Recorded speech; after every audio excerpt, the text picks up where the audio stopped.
साधु संत अपने जीवन से दूसरों को प्रेरणा देते हैं। सन्यासी को कभी भी अधर्म का साथ नहीं देना चाहिए। रामकृष्ण परमहंस स्वामी विवेकानंद के गुरु थे। उनके जीवन के कई ऐसे प्रेरक प्रसंग हैं जिनमें सुखी जीवन के सूत्र बताए गए हैं। इन सूत्रों से हम जीवन में सुख और शांति प्राप्त कर सकते हैं।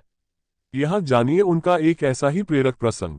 प्रचलित प्रसंग के अनुसार एक दिन रामकृष्ण परमहंस के एक शिष्य से पूछा कि सभी लोग तो जीवन में हर तरह की सुख सुविधाओं का लाभ उठाते हैं, लेकिन साधु संतों के लिए इतने कठोर नियम क्यों बनाए गए हैं? सन्यासी भी इसी समाज का हिस्सा है, वह भी इंसान ही है, तो साधु संत इन सुखों का उपभोग क्यों नहीं कर सकते हैं?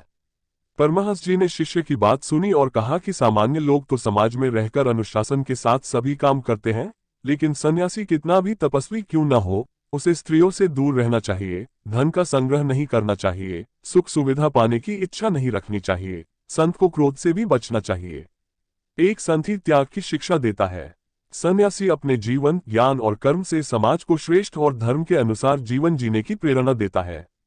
सन्यासी अपने जीवन से समाज को देता है कि मनुष्य की इच्छाएं अनंत हैं, ये कभी पूरी नहीं हो सकती हैं, इसलिए किसी चीज का मोह नहीं रखना चाहिए। त्याग की भावना रखेंगे तो कभी दुखी नहीं होना पड़ेगा। भगवान की भक्ति में मन लगा रहेगा। जीवन में सुख शांति तभी मिल सकती है जब व्यक्ति किसी से मोह न रखे और कोई वस्तु खोने पर दुखी ना हो।